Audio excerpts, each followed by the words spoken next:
جو کہ تکلیف کا سبب بھی ہوتا ہے اور تکلیف کا اظہار بھی ہوتا ہے، تو وہ درد بھلا کسی کو چاہیے ہوتا ہے؟ درد کسی کو پسند ہوتا ہے؟ ہاں، درد بھی پسندیدہ ہو سکتا ہے جب درد دینے والا کوئی خاص ہو، یا آپ کے درد کا تعلق کسی خاص فرد سے جڑ جائے، تو سمجھ لیجئے کہ وہ درد بھی آپ کو ایک افاقہ دینا شروع کر دیتا ہے، تسکین دینا شروع کر دیتا ہے۔ لیکن بھئی چاہیے ہوتا ہے تو سکون ہوتا ہے۔ آپ دیکھیں بالفرض اگر کسی شخص سے ہمیں محبت ہے اور ہم اس کا منتظر ہیں، اس سے تاخیر ہو گئی ہے، تو وہ تاخیر ہمارے لیے درد کا باعث ہے، لیکن اس درد میں ہمیں ایک لطف بھی آ رہا ہے۔ لیکن ہماری جو بڑی خواہش ہوگی، بلکہ بنیادی خواہش ہوگی، وہ اس درد سے چھٹکارا پا کر وصال حاصل کرنا، وصل پانا ہوگا۔ تو دیکھیں، درد بڑھ کر دوا نہ ہو جائے، زندگی بے مزہ نہ ہو جائے۔ تو زندگی کا جو مزہ ہے ایک عاشق کے لیے، وہ تھوڑے تھوڑے درد میں ہے۔ درد کی کیفیت اگر مسلسل رہے گی تو اسے لطف رہے گا، اسے شانتی رہے گی۔ کیوں؟ دیکھیں، وہ ایک بقول شاعر کے عشق سے طبیعت نے زیست کا مزہ پایا۔ عشق سے طبیعت نے زیست کا مزہ پایا، درد کی دوا پائی، درد لا دوا پایا۔ یہ جو درد کی ڈیمانڈ کر رہے ہیں، طلب کر رہے ہیں، تو تابش تو اسی شعر کے اندر جو حوالے کے طور پر میں نے آپ کو سنایا، اس میں سے آپ دیکھ سکتے ہیں کہ عشق دراصل درد کا پیغام ہے، لیکن وہ عشق بہت سارے مختلف قسم کے درد ہوتے ہیں، اسے چھٹکارے کا باعث بھی ہے۔ کہ اب دیکھیں، اور یہاں پہ دل کو ٹھہرانے والی بات کی طرف آتے ہیں اب ہم، کہ ذرا جو دل کو ٹھہرا دے۔ دیکھیں، ایک تو ٹھہراؤ ہے، ٹھہراؤ بھی سکون ہوتا ہے، ایک ایسا دل جو دل کو ٹھہراؤ دے دے۔ دل جس سمت میں رواں ہے، دواں ہے، تو اس رفتار میں کچھ کمی واقع ہو اور انسان کو سکون میسر آئے، کوئی ایسا درد ملے جو باعث سکون ہو۔ ایک تو یہ پرت ہو گئی اس کی۔ دوسرا، دل کا ٹھہر جانا زندگی کا خاتمہ ہوتا ہے۔ دل دھڑکتا ہے تو زندگی کی علامت ہے، دل دھڑکتا ہے تو خون کی روانی ہے، دل دھڑکتا ہے تو پورا جسم جو ہے وہ خون سے اس کی آبیاری ہوتی ہے، اور جب دل دھڑکنا چھوڑ دے گا تو دراصل زندگی کا خاتمہ ہو جائے گا۔ اب کہ جب درد سے سکون کیسے ملے گا؟ دیکھیں، سکون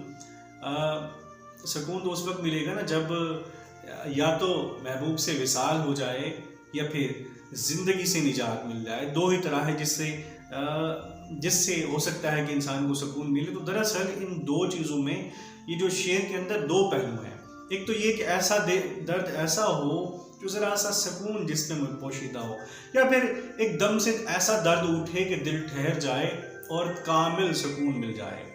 درد اتنا ہے کہ ہر رگ میں ہے محشر برپا، درد اتنا ہے کہ ہر رگ میں ہے محشر برپا، اور سکون ایسا کہ مر جانے کو جی چاہتا ہے۔ تو جو مر جانے کی کیفیت ہے، دیکھیں، ایک عاشق اپنے محبوب سے کس قدر درد کی توقع کر سکتا ہے اور کس قدر درد کو سہ سکتا ہے۔ تو کوئی ایک مقام ایسا آتا ہے جب اس کی بس ہو جاتی ہے، ہار جاتا ہے، تھک جاتا ہے اور موت کی طلب کرتا ہے۔ تو سکون درکار ہے، لیکن سکون حاصل نہیں ہوتا۔ ذرا جو دل کو ٹھہرا دے وہ درد دل نہیں ہوتا۔ تو دل کو ٹھہرانے والے درد دل کی تمنا، یا تو دیکھیں ایسا درد ملے کہ چھٹکارا مل جائے اس مسلسل درد کی کیفیت سے، یا پھر یہ ہو کہ دل ٹھہر جائے اور مسلسل طور پر صرف ایک درد کیا مختلف ہر قسم کے درد سے انسان کو چھٹکارا مل جائے۔ تو اس شعر میں یہ کیفیت ہے۔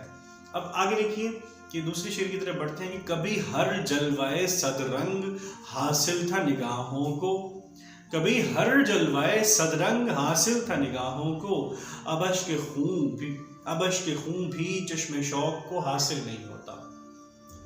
تو دیکھیں، ایک ظاہری طور پر تھوڑا سا دقیق شعر ہے، لیکن جب ہم اس کے لفظوں کو جو غالباً بچوں کو اس میں مشکل لگتے ہوں گے، جب ان کی ہم گرہ پوشائی کریں گے تو پھر اس میں آسانیاں پوشیدہ ہیں۔ کبھی کسی وقت ہر جلوائے صد رنگ، ہر جلوہ، ہر قسم کا منظر ایسا منظر جو اپنی ذات میں 100 رنگ بھی ہے، 100 رنگوں کا حامل ہے، اتنا رنگین قسم کا منظر کہ جو انسان کو سکون دے دے. تو وہ جو لمحہ کبھی ایسا بھی تھا کہ 100 رنگوں والے جلوے جو تھے میسر تھے نگاہوں کو، کہ ہم ایسے منظروں میں جی رہے تھے کہ ہمیں یہ تمام قسم کی رنگینیاں میسر تھیں. اور اب بے کلی کی، بے کسی کی، مایوسی کی یہ کیفیت ہے کہ وہ منظر تو چلے گئے، وہ جلوے تو چلے گئے، اب اشک خون کا آنسو بھی اس محبت کرنے والی، محبت بھری نگاہوں کو میسر نہیں ہے. پہلے تو دیکھتے ہیں کہ جلوہ 100 رنگ سے کیا مراد ہے، پھر دیکھتے ہیں کہ بھئی وہ خون کا اشک کیوں نہیں آتا اور اس کی طلب کیوں ہو رہی ہے. دیکھیے کہ جو جلوہ 100 رنگ کی حقیقت ہے وہ دراصل کوئی ایسا شخص، کوئی ایسی کیفیت کہ جس کے ہونے سے ہر طرف رنگینی نظر آئے، اس کی علامت ہے. ہر طرف رنگینی ہو، جلوے ہوں، تو بھئی اگر وہ شخص نظر آ جائے تو پھر سارا زمانہ جو ہے وہ آپ کو رنگین دکھے. اگر وہ شخص آپ کو نظر نہ آئے، اس کی محبت آپ کو میسر نہ ہو، تو پھر آپ کے لیے اس دنیا میں کوئی رنگینی نہیں ہے. ابھی دیکھیں نا، صبح ہوتے ہی یاد آتے ہو، کیا تمہیں اور کوئی کام نہیں؟ تو یہ تو یاد کا تصور ہے، یہ بھی اپنے اندر رنگینی لیے ہوئے ہے. اور دیکھیں یہ کس وقت ہے جب آپ عشق میں مبتلا ہوں اور آپ کو اس عشق کے اندر محبوب کی الفت بھی میسر ہو، محبوب کا دیدار بھی میسر ہو، اور آپ کا محبوب بھی آپ کی طرف ملتفت ہو، تو سمجھ لیں کہ اس کا جلوہ 100 رنگ ہے، اور اس کی باعث آپ کے اندر کا موسم ایسا ہو جاتا ہے کہ آپ کو ہر جلوہ 100 رنگ جلوہ نظر آتا ہے. لیکن جب وہ دیدار کی کیفیات چھن جائیں، جب محبوب آپ سے ناراض ہو جائے، جب ایسا ہو کہ آپ سے خوشیاں منہ موڑ لیں، تو پھر رنگینی زندگی میں باقی نہیں رہتی، پھر تاریکی جنم لیتی ہے. پھر انسان خوشیوں کی خواہش کرتا ہے تو پھر اس کو خوشیاں کہیں سے نہیں ملتی. پھر اس کی بقول آتش، اس کی وہ کیفیت ہو جاتی ہے کہ مت پوچھ عالم برگشتہ تعالی آتش، برستی آگ جو باران کی آرزو کرتے.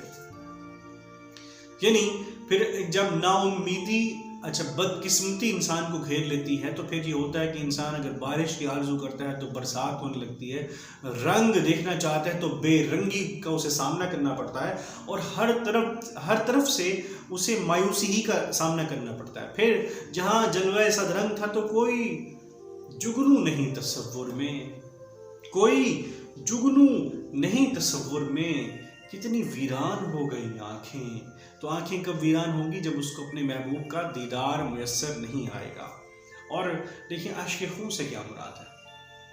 اشک تو دیکھیں غم کی کیفیت میں انسان کی آنکھ سے اشک برآمد ہوتے ہیں، آنسو برآمد ہوتے ہیں.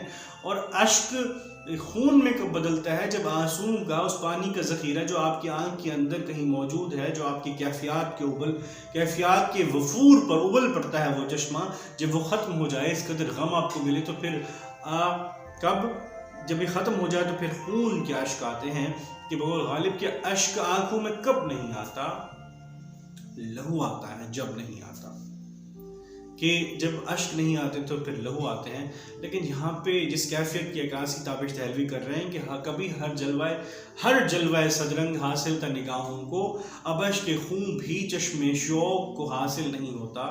یہ ویرانی کی انتہا ہے، یہ مایوسی کی انتہا ہے، بدقسمتی کو قبول کر لینے کی انتہا ہے کہ اب وہ اشک خون جو کہ سرخ ہے، جس میں کہیں نہ کہیں رنگینی پوشیدہ ہے، تو وہ بھی اب اس دکھی شخص کو میسر نہیں کہ اس اشک خون سے بھی اس کو رنگینی نہ دکھائی دے، اور اس کو اسی سرخ رنگی سے کہیں سے اس کو خوشی نہ مل جائے، تو وہ بھی میسر نہیں. یعنی جب انسان پر فرقت طاری ہو جاتی ہے، جب وچھوڑا انسان کو آ کے اپنے یغمال بنا لیتا ہے، تو تب یہ کیفیت ہوتی ہے کہ انسان کو کسی چیز میں سے خوشی نہیں نظر آتی، کوئی چیز اسے خوش نہیں کر سکتی، کوئی چیز اسے مطمئن نہیں کر سکتی، اور بے کلی انسان کا مقدر بن جاتی ہے. عدم اطمینان انسان کے گلے پڑ جاتا ہے. پھر انسان کو سوائے موت کے، نا امیدی کے، تاریکی کے، اداسی کے، مایوسی کے کچھ بھی نظر نہیں آتا. تو اس کیفیت کی عکاسی اس شعر میں کی گئی ہے کہ کبھی ایک شخص ایسا جو صد رنگ جلووں میں کھیلتا ہو، دیکھتا ہو، اور اسے اب کچھ بھی نظر نہ آ رہا ہو، جس کو اب رنگینیاں میسر نہیں، تو سمجھ لیں کہ وہ انسان تکلیف کے کس مقام پر ہوگا۔ تو اس تکلیف کی عکاسی تابش نے اس شعر میں کر دی ہے۔ اب ہم آگے بڑھتے ہیں، اگلے شعر کی طرف چلتے ہیں کہ ہر ایک کار تمنا پر یہ مجبوری، یہ مختاری، مجھے آسان نہیں ہوتا، تجھے مشکل نہیں ہوتا۔ تو اب اس کو دیکھیے کہ ہر ایک کار تمنا پر یہ مجبوری یا مختاری، مجھے آسان نہیں ہوتا، تجھے مشکل نہیں ہوتا۔ اچھا، ایک چیز تو آپ غزل کا مزاج ایسا ہے کہ آپ کو کچھ چیزیں پہلے کلیئر کر لینا لازم ہے۔ ایک کہ جو موضوع، جو کیفیت شاعر اپنی شاعری کے اندر بیان کر رہا ہے، ضروری نہیں کہ وہ اس کیفیت کو خود بھی محسوس کرتا ہو۔ شاعری ایک آرٹ ہے، تخلیق ہے، تخلیق شاعر کرتا ہے، لیکن ضروری نہیں کہ وہ اسی کیفیات میں مبتلا ہو اور جو کچھ وہ آپ کو بتا رہا ہے وہ ہمیشہ اسی پر یقین بھی رکھتا ہو۔ ایک چیز تو اس غزل کی خاصیت یہ ہے کہ اس میں آپ کو حقیقت اور مجاز دونوں رنگ ملتے ہیں، اور ہر شعر اپنا الگ موضوع اپنی اور اسی فکری وحدت لیے ہوئے وہ اپنی جگہ پہ ایک یونٹ ہے، اور اسی کو اسی شعر کے اندر اسی کی جو کنیات بن جاتی ہے اس کے اندر تفہیم کرنے کی کوشش ہمیں کرنا ہوگا۔ اس شعر کے اندر دیکھیں، اس شعر کے اندر کہ ہر ایک کار تمنا پر یہ مجبوری، یہ مختاری، مجھے آسان نہیں ہوتا، تجھے مشکل نہیں ہوتا۔ تو اس شعر کے اندر ہمیں فلسفے کا جو تصوف میں جو دو فلسفے، دو فکر ہیں، ایک وہ ہمیں ملتی ہیں کہ تصور جبر اور تصور قدر، فلسفہ جبر و قدر بھی اس کو کہتے ہیں، وہ ملتے ہیں۔ لیکن جبر یہ ہے کہ انسان کلی طور پر مجبور ہے، مجبور محض ہے، انسان کے پاس کسی قسم کی کوئی قوت نہیں ہے، طاقت نہیں ہے، وہ اپنی مرضی سے کچھ بھی نہیں کر سکتا۔ اور دوسری طرف جو قدر کا تصور ہے، قدر کا یہ تصور ہے کہ ہمارے پاس قدرت ہے، ہم جو کچھ کرنا چاہیں ہم کر سکتے ہیں، اور جو بھی ہمارے من میں آئے، کسی اور کی مرضی ہم پر مسلط نہیں ہوتی، بلکہ کلی طور پر ہم خود مختار ہیں، اور اس قدرت اور اختیار ہمارے پاس ہے جس کے باعث ہم جو بھی کرنا چاہیں ہم کر سکتے ہیں۔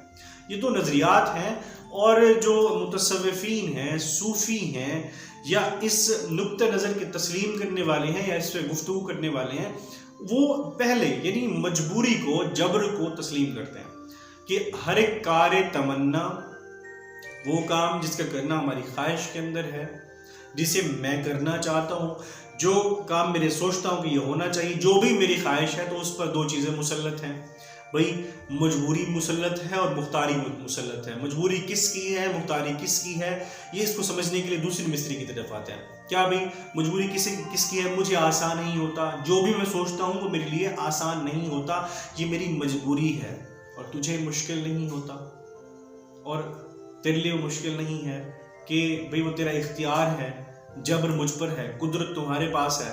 تو اب یہ دونوں چیزیں جو ہے، اب اس شعر کو کسی بھی طور پر آپ مطلب کرینہ نکل بھی آئے تو آپ اس کو اگر خدا سے جوڑیں گے، تصوف سے جوڑیں گے، تو اس کی جو تشریح ہے وہ قرین قیاس کو چاہے ہو پائے گی، اس کی لاجک اسی کے اندر ہے۔ اور جہاں کہیں آپ کو لاجک نظر نہ آئے، یعنی قرینہ نہ موجود ہو، تو پھر آپ کو اس کو دوسری طرف گھسیٹنے کی کوئی ضرورت نہیں ہوتی۔ اب دیکھیں نا، جو جبر کا فلسفہ ہے، دیکھیں، ہووے نہ حول و قوت اگر تیری درمیاں، معروف شعر ہے، وہ ہم میں بھی شامل تھا کہ ہووے نہ حول و قوت اگر تیری درمیاں، جو ہم سے ہو سکے ہے سو ہم سے کبھی نہ ہو۔ یعنی اس کو آپ حوالے کے طور پر درج کر سکتے ہیں کہ بھئی اگر بھی خدا کی رضا نہ شامل ہوگی تو انسان کچھ بھی نہیں کر سکتا، ہم اس کی مرضی کی، اس کی منشا کے پابند ہیں۔ یا پھر وہ ناحق ہم مجبوروں پر تہمت ہے مختاری کی، میرے کا شعر دیکھیے کہ ناحق ہم مجبوروں پر تہمت ہے مختاری کی، جو چاہے سو آپ کرے ہیں ہم کا بس بدنام کیا۔ یعنی ہمارے تو بس میں کچھ ہے ہی نہیں، ہمارے اختیار میں کچھ نہیں ہے، ہم مجبور محض ہیں، جو چاہتا ہے وہ خدا کرتا ہے، اور جو وہ نہیں چاہتا ہم جتنی کوشش کر لیں ہم سے وہ کام نہیں ہو پائے گا۔ تو یہاں پہ تابش نے یہی کیفیت کو بدری کیسے پیش کیا کہ ہر ایک کار تمنا پر،